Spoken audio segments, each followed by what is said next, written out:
임재의연 선사, 이분의 가르침은요, 진짜 때로는 충격적일 만큼 아주 직설적이에요.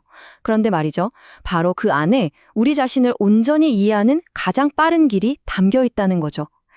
자, 오늘 이 시간을 통해서 임재 선사가 우리에게 보여주는 깨달음의 세계로 한번 같이 들어가 보시죠.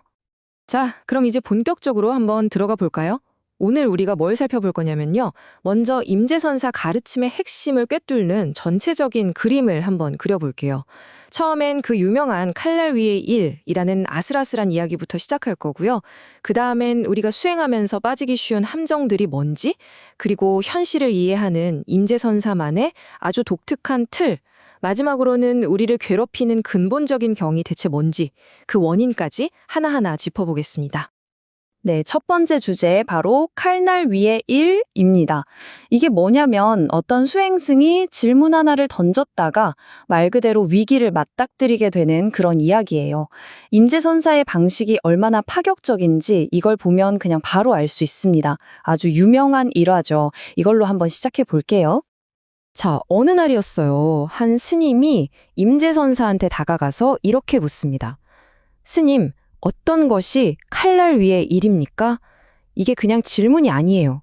뭐랄까, 자기가 지금 벼랑 끝에 서 있기라도 한 것처럼 정말 절박하고 근본적인 질문을 던진 거죠. 한번 상상해 보세요. 여러분이 만약 그 자리에 있었다면 어떤 대답을 기대했을 것 같으세요? 근데 여기서 임재선사의 반응이 정말 기가 막힙니다. 질문에 대답을 해주는 게 아니에요. 대신에 느닷없이 소리를 지릅니다. 큰일 났다, 큰일 났어라고요. 그리고 그 스님이 어리둥절해서 어쩔 줄 몰라 하고 있으니까 그대로 그냥 후려쳐버립니다. 이게 바로 임재선사의 방식이에요. 논리적인 답이 아니라 충격 그 자체로 상대방의 고정관념을 그냥 깨부숴버리는 거죠. 자, 두 번째 이야기로 넘어가 보죠. 길 위의 함정들입니다. 핵심을 놓쳐버린 두 수행승에 대한 이야기인데요.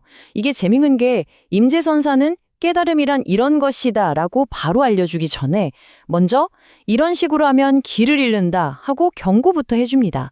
우리가 흔히 빠지는 두 가지 함정을 예로 들어서 말이죠.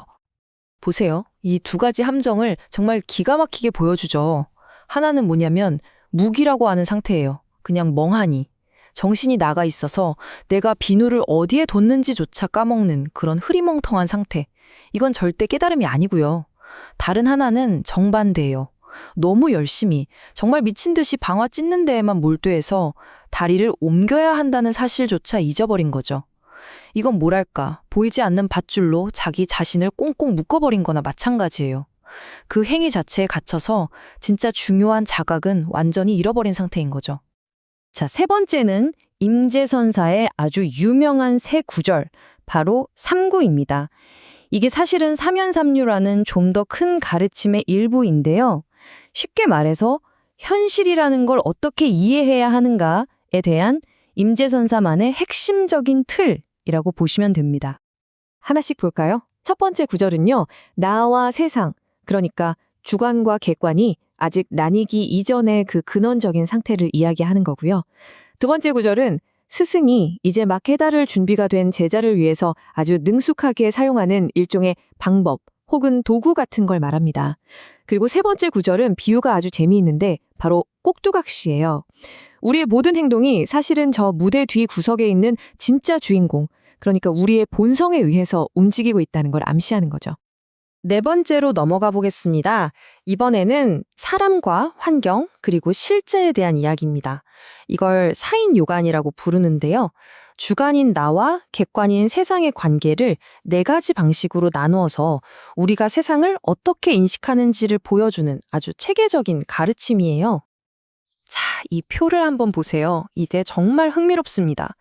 예를 들어서 주관, 즉 사람은 싹 빼버리고 객관적인 환경만 남겨둘 때는요.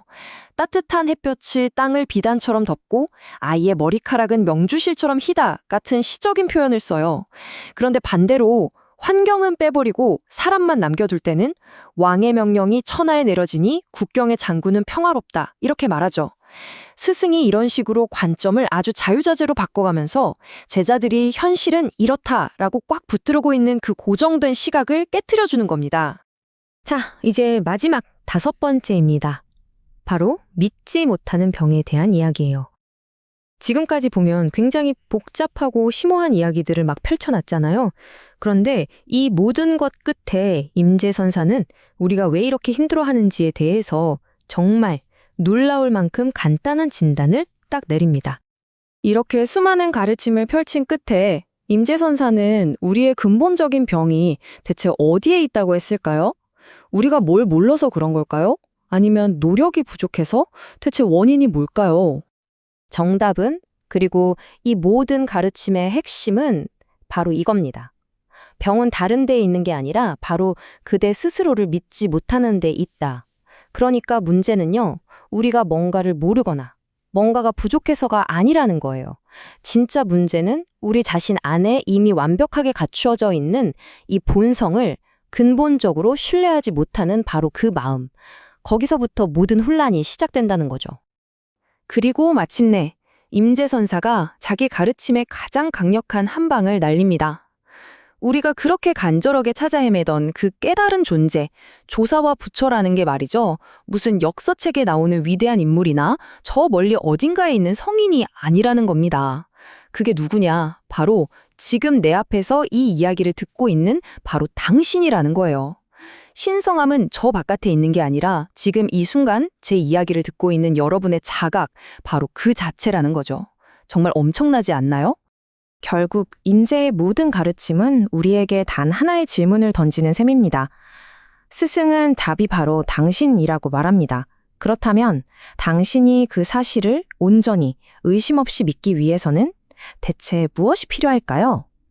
이 질문 한번 가슴에 깊이 품고 스스로 그 답을 찾아보시는 건 어떨까요?